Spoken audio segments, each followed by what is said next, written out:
vu les lois des gaz, on va parler maintenant de l'équation globale des gaz parfaits. On va faire ça à l'aide de la combinaison de chacune des lois des gaz. C'est-à-dire que si on regarde chacune des lois des gaz individuellement, on a la loi de Boyle-Mariotte qui dit que le volume est inversement proportionnel à la pression. Naturellement, il faut que le nombre de moles et la température soient constants dans ce contexte. La loi de Charles dit que le volume est proportionnel à la température dans un nombre de moles constant et à pression constante. Et la loi d'Avogadro dit que le volume est proportionnel au nombre de moles. Naturellement, si la température et la pression est constante. On peut donc dire, si on voit que le volume est proportionnel à toutes ces choses-là, que le volume va donc être proportionnel à, donc si on fait ça, volume va être proportionnel à 1/2 de la pression fois la température fois le nombre de moles. Et ça nous permet d'obtenir cette formule-ci qui dit donc que le volume est proportionnel au nombre de moles fois la température fois 1, donc fois juste le nombre de moles fois la température, divisé par la pression, ce qui nous donne cette formule-ci. Quand on a proportionnel à, c'est comme si on avait égal à une constante qu'on ne connaît pas. Ici, cette constante, au lieu d'être écrit K, ça va être la constante R qu'on va appeler la constante de proportionnalité ou la constante d'Avogadro. Parce que ça, c'est la loi des gaz parfaits qui vient de la théorie de la loi d'Avogadro. Et cette constante-là va avoir une valeur que l'on connaît. À partir de ça, on peut obtenir la formule suivante qui va être PV égale à nRT. Parce que si V est égal à la constante R fois le nombre de moles fois la température, ici j'aimerais vous rappeler que c'est la température en Kelvin, divisé par la pression, si on veut se retrouver à avoir une formule peut-être qui est plus facile à se rappeler, si on multiplie par la pression des deux côtés, on peut donc obtenir cette formule-ci, PV égale à nRT, qui est ce qu'on appelle l'équation des gaz parfaits. C'est une équation qui est techniquement théorique. Pourquoi? Parce qu'un gaz parfait n'existe pas en réalité. Un gaz parfait, théoriquement, ça serait un gaz qui est fait de molécules ou d'atomes, donc de particules, qui ne s'attirent pas et ne se repoussent pas. Mais d'après ce qu'on a vu à l'unité 1, on sait qu'il y a des forces d'attraction qui s'exercent entre toutes les particules qui existent. C'est la force de dispersion de London. Et ensuite, naturellement, il y a d'autres forces d'attraction qui peuvent s'exercer. Il y a aussi des forces de répulsion qui s'exercent entre des ions, par exemple, de charge opposée. Ou si deux atomes deviennent trop proches l'un de l'autre, les électrons de leur nuage électronique vont se repousser. C'est-à-dire que théoriquement, ce n'est pas possible qu'on ait un gaz parfait qui va être fait de particules qui ne s'attirent pas et ne se repoussent pas l'un de l'autre. L'autre caractéristique des gaz parfaits, c'est que leur volume est négligeable par rapport à celui du contenant. C'est-à-dire que techniquement, ils ne devraient pas vraiment prendre d'espace autre que celui-là du contenant. Ce qui n'est pas vraiment nécessairement vrai, parce que les particules de gaz dans un contenant veulent s'éloigner encore plus et frapper les parois du contenant, donc veulent devenir plus gros que leur contenant en général. Ça veut dire qu'un gaz parfait, ça a des caractéristiques qui sont impossibles à obtenir dans la nature. Par contre, on peut considérer qu'il va y avoir quand même une relation entre cette équation des gaz parfaits et son application avec des gaz réels. Pourquoi? Mais parce que des gaz, réellement, sont des molécules qui sont très faiblement attirées l'une vers l'autre. Des gaz sont aussi très faiblement repoussés l'une par l'autre parce qu'ils peuvent être rapprochés en les comprimant. Et c'est vrai que le volume est relativement négligeable par rapport à celui du contenant parce qu'il va prendre l'espace dans tout le contenant. Ça veut dire qu'il est quand même raisonnable de considérer que l'équation des gaz parfaits peut s'appliquer à des gaz réels puisqu'ils sont très proches de cette idée de gaz parfait qui n'existe en réalité pas. Ça veut dire que si on revient à notre loi d'Avogadro, on sait qu'à 0 degré Celsius, qui équivaut à 273,15 Kelvin, et à 101,325 kPa, donc 1 atmosphère, beaucoup de ces gaz-là vont agir comme des gaz parfaits et va occuper un volume de 22,414 litres. On appelle cette condition-là, donc la condition de la température à 0 degrés Celsius et à 1 atmosphère, donc 101,325 kPa, la condition de la température et la pression normale. Donc, si on te dit à TPM quelque chose, on te dit à température et pression normale, donc à 0 degrés Celsius, et 1 atmosphère, donc 101,325 kPa, on peut se servir de notre loi des gaz parfaits.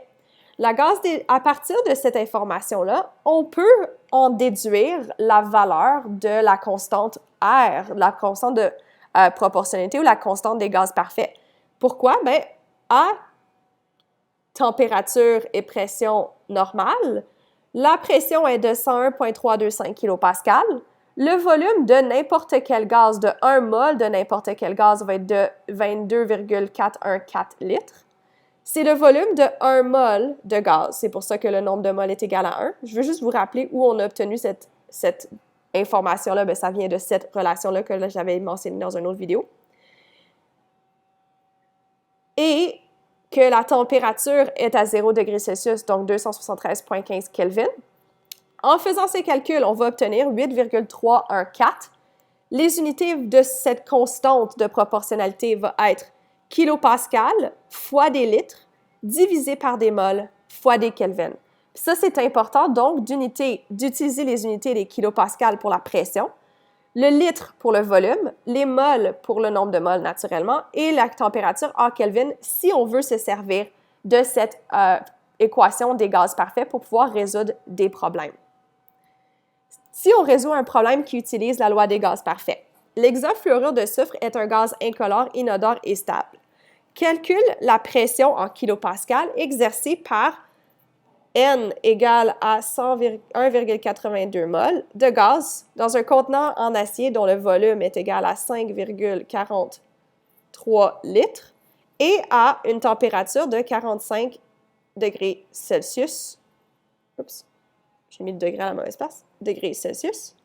La première chose qu'il faut se rappeler, c'est qu'il faut convertir la température en degrés Kelvin. Donc, comment on fait ça? On fait 45 plus 273,15 qui va nous donner 282,15 Kelvin.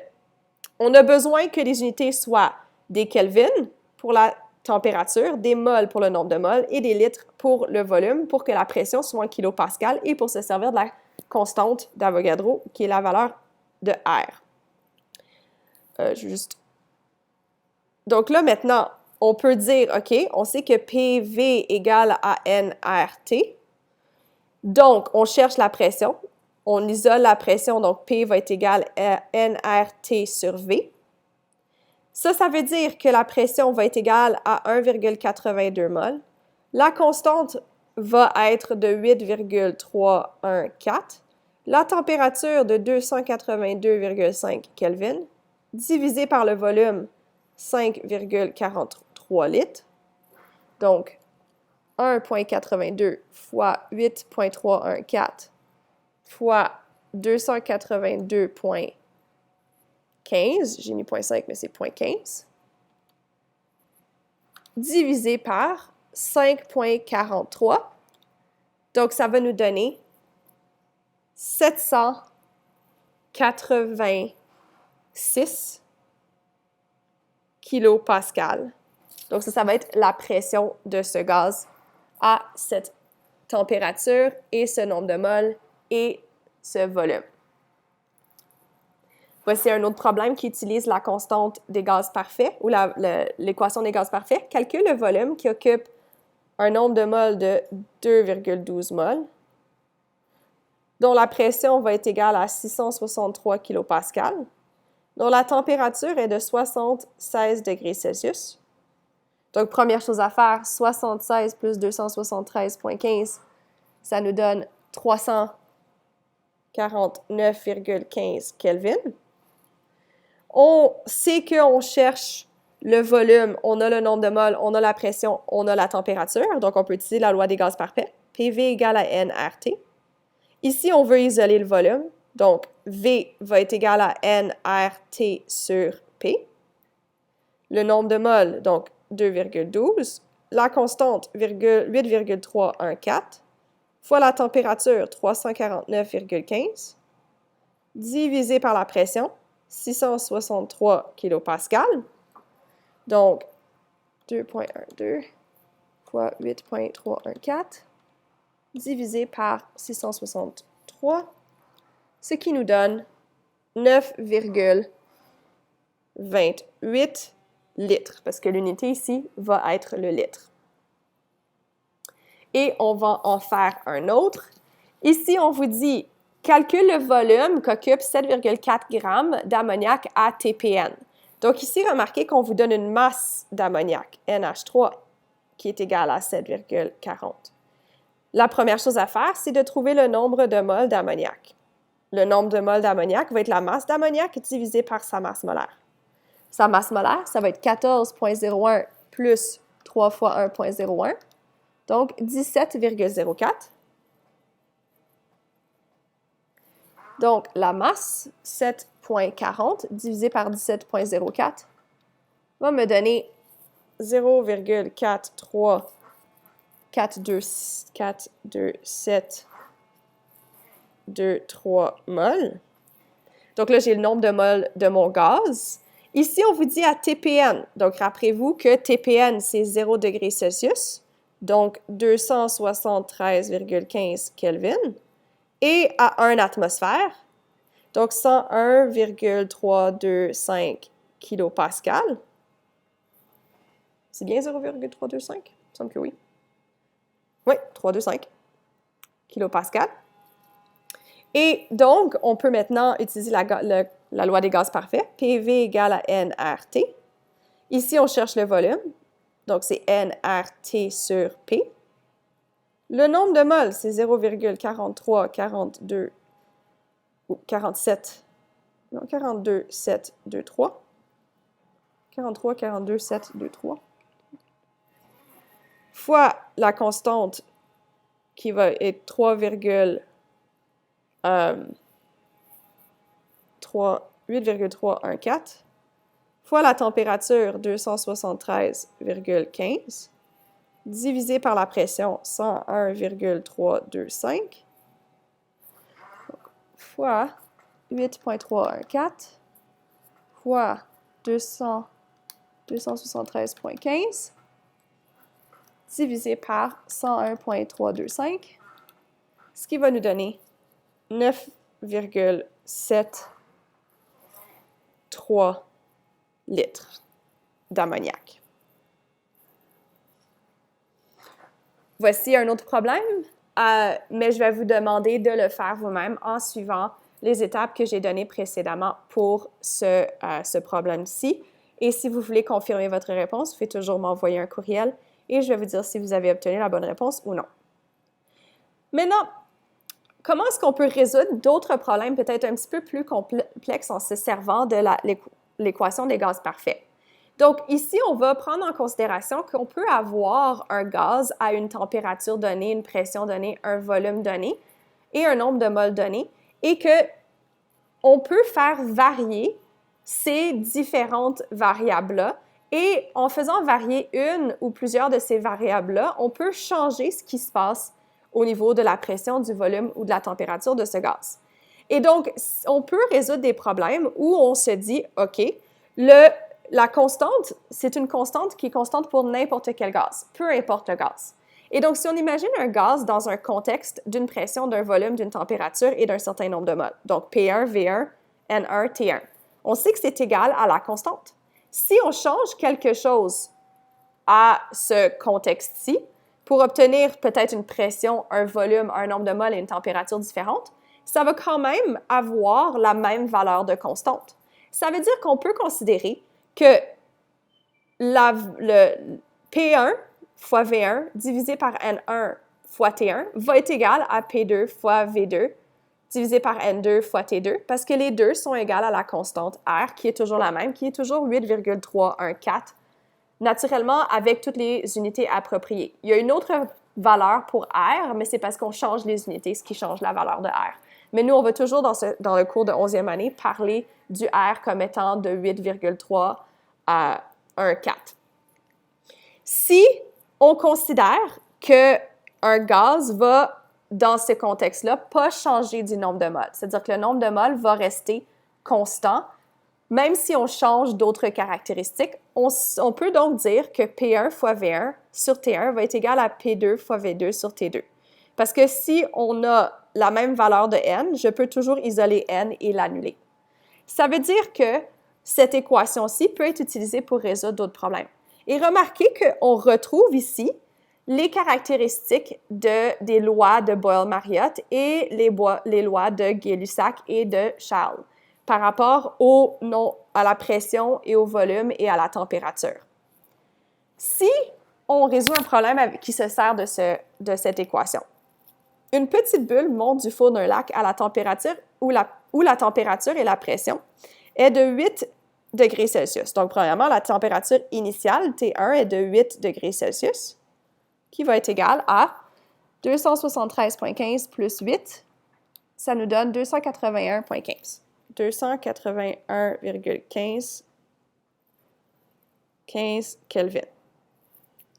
Et la pression initiale dans le fond du lac va être de 648 kPa.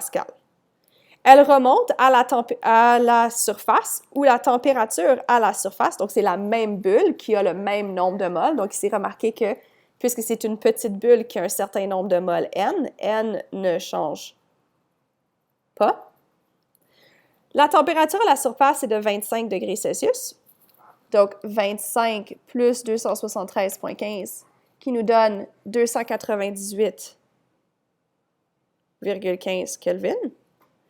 Et où la pression à la surface va être plus petite parce qu'il y a une plus grosse pression dans le fond de l'eau qu'à la surface, qui va être donc de 101 kPa.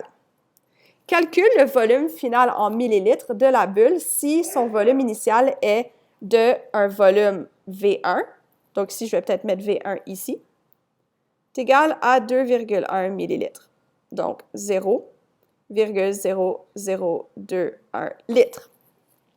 On sait que P1 V1 sur T1, donc P1 V1 sur T1, va être égal à P2 V2 sur T2. Donc, ici, qu'est-ce qu'on cherche? On cherche c'est quoi le volume final. Donc, on cherche V2. Pour isoler V2, on va multiplier par T2 des deux côtés. Et on va diviser par P2 des deux côtés, ce qui va nous permettre d'obtenir P1 V1 T2 sur T1 fois P2, qui va être notre formule. Et donc, on va calculer. Ça va être, donc le P1, c'est 648 kPa, KPa, fois le V1, qui va être égal à 0,0021, fois la température T2, 298,15, sur T1, 281,15, fois P2, 101 kPa. Je ne peux pas écrire en dessous de ma tablette, donc je vais écrire ici la réponse. Donc, le volume V2 en litres va être de 648 fois 0,002 fois 298,15 divisé par 281. Ici, j'ai mis entre parenthèses parce que c'est important d'après Pedmans de mettre ce qui est au dénominateur entre parenthèses dans ta calculatrice. Sinon, ça ne va pas faire le bon calcul. Et donc, ça me donne un volume de 0,0136 litres. Ici, c'est deux chiffres significatifs. Ça veut dire que ça va donner 0,014 litres. Et ça correspond à 14 millilitres. Donc, le volume a augmenté de 2,1 millilitres à 14 millilitres. Maintenant, il faut se poser la question, est-ce que c'est logique? La pression a diminué, donc, logiquement, le volume devrait avoir augmenté. C'est vrai que la température a augmenté aussi quand la bulle a monté, ce qui devrait aussi faire augmenter le volume, mais on peut voir que la diminution de la pression est beaucoup plus significative que l'augmentation de la température. Donc, ce serait l'augmentation du volume qui serait logique. Donc, voici un autre problème que l'on peut résoudre. Un échantillon ayant un volume initial, donc ici V1 est égal à 4,0 litres, et une pression initiale P1 égale à 121 kPa, et une température initiale T1 est égale à 66 degrés Celsius. Donc ici, c'est 66 plus 273,15. Oups. 13,15. Ça nous donne 339,15 Kelvin. Subit une modification qui porte son volume et sa température à, donc V2 de 1,7 litres, le volume a diminué. T2, la température a diminué aussi, 42 degrés Celsius. Donc, 42 degrés Celsius, c'est 42 plus 273,15, qui nous donne 315,15 Kelvin. Quelle est la pression finale en kilopascal, supposant que le nombre de moles reste constant? Donc, ici, N égale constant. Donc, N constant. On sait que P1, V1 sur T1 égale à P2, V2 sur T2. Donc, je vais le mettre ici. P1, V1 sur T1 est égal à P2, V2 sur T2. Donc, ici, on cherche P2. Pour chercher P2, il faut multiplier par T2 des deux côtés. Et il faut diviser par V2. Donc, ça va nous donner P1, V1, T2 sur V2. Je vais manquer de place, donc je vais déplacer ma virgule, mon égal ici. Sinon, je n'aurai pas de place pour écrire toutes les choses que j'ai besoin d'écrire. Ça va me donner P1, donc 121 kPa, fois le volume de 4,0 litres, fois la température initiale, non, température finale de 315,15 Kelvin, divisé par, oups, il manque T2. Non, T1 plutôt. T1. T1 qui va être 339,15 fois le volume 2 qui est de 1,7 litres. Donc, 121 fois 4 fois 315,15 divisé par, là c'est important de mettre des parenthèses, 339,15 fois 1,7, ça nous donne 264 kilopascales. Ici, deux chiffres significatifs, donc 260 kilopascales. On va rendre ça encore plus significatif. 2,6 fois 10 exposant 2 kPa. Et ça va être la pression. Maintenant, si on regarde la pression par rapport à la pression initiale, elle a augmenté. C'est logique parce que si on regarde ici, on a diminué le volume et on sait que si on diminue le volume, la pression devrait augmenter. C'est vrai que la température a diminué, ce qui devrait aussi diminuer la pression aussi. Donc, c'est logique que la pression soit plus basse que la pression initiale. Donc, j'ai probablement pas fait d'erreur de calcul. On peut aussi déterminer la masse volumique et la masse molaire d'une substance gazeuse à l'aide de la loi des gaz parfaits. On sait que PV égale à nRT. Si on réarrange cette formule, on peut obtenir celle-ci en divisant par RT. Donc ici, on enlève RT de ce côté-ci. Et en divisant aussi par V des deux côtés. Et donc ça va nous donner cette formule. On sait que le nombre de moles est égal à la masse divisé par la masse molaire d'un élément. C'est-à-dire qu'on peut remplacer ici N par ceci.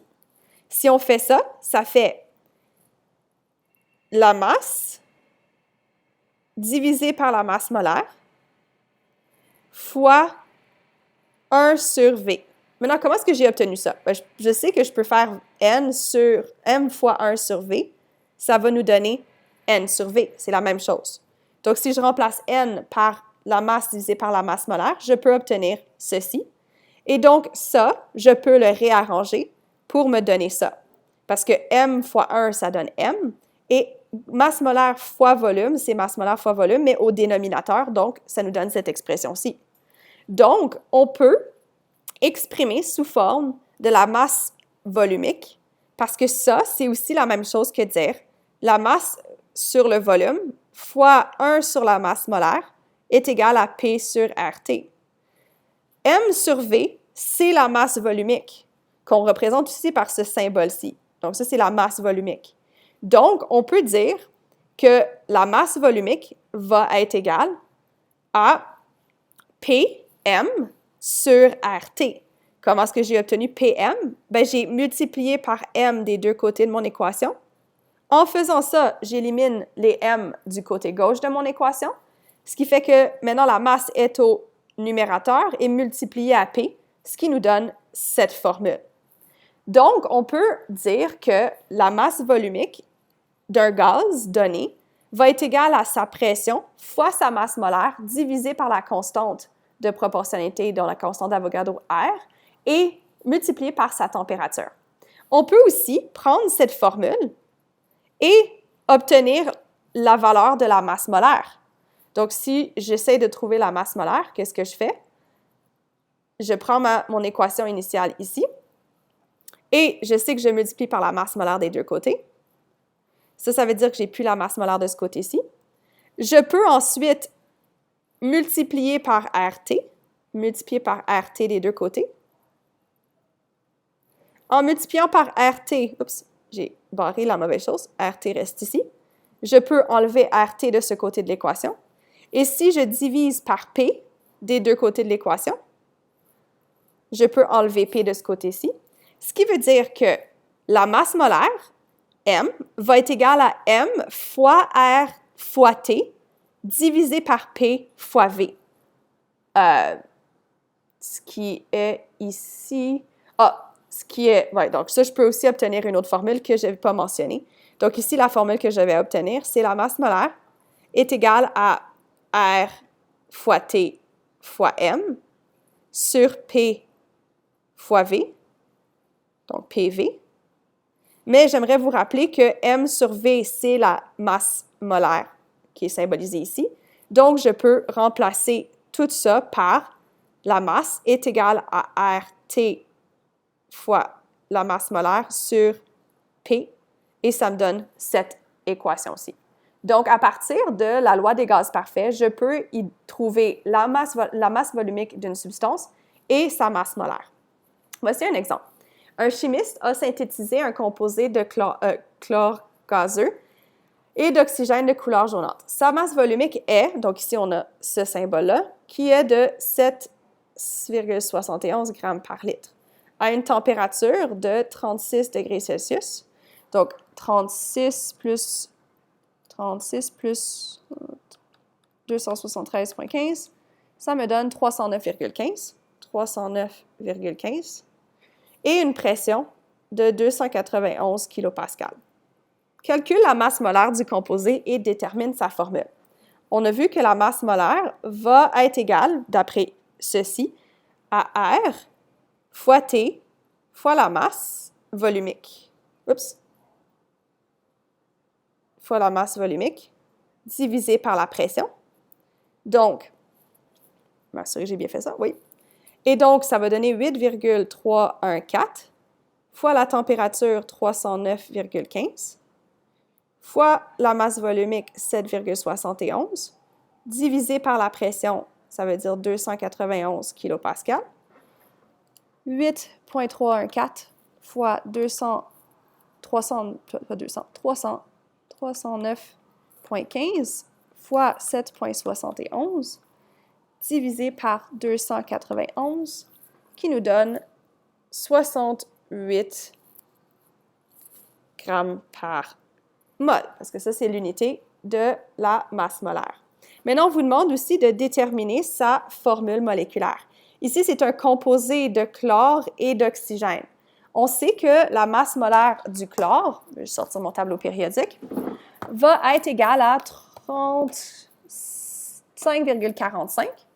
Donc ici, ça, on sait que la masse molaire du chlore est égale à 35,45 grammes par mol. Et la masse molaire de l'oxygène est égale à 16,0 grammes par mol. Donc ici, il faut essayer d'utiliser l'essai et l'erreur pour essayer de trouver une masse molaire approximative. On sait qu'on ne peut pas avoir 2 chlores, parce que si on a 2 chlores, ça fait 2 fois 35,45. Et ça veut dire qu'on a déjà une masse molaire de 70. C'est-à-dire qu'on sait que ça doit au moins avoir un chlore. Donc ici, si on a un chlore, 35,45 plus un oxygène, ça nous donne 51 grammes par mol, qui n'est pas suffisant. Donc là, on va rajouter un oxygène de plus, donc 16 grammes par mol de plus, et on obtient 67,45. Donc, par essai-erreur, on peut déterminer que la formule ici du composé va être ClO2, car la masse molaire du ClO2 est égale à 67,45 grammes par mol. Donc ici, c'est l'essai-erreur qu'il faut faire pour résoudre ce problème. Maintenant, on va faire un dernier problème où on va parler de la masse volumique et comment est-ce qu'on peut le déterminer. Donc ici, on vous dit la masse volumique d'un composé organique gazeux est de 3,38 grammes par litre. Dans le fond, j'ai décidé que je crois que c'est très similaire au dernier problème, donc je vais vous laisser le faire vous-même. Si vous voulez savoir si vous avez obtenu la bonne réponse, s'il vous plaît, envoyez-moi un courriel et je vais vous dire si vous avez le bon résultat et si vous avez le bon procédé.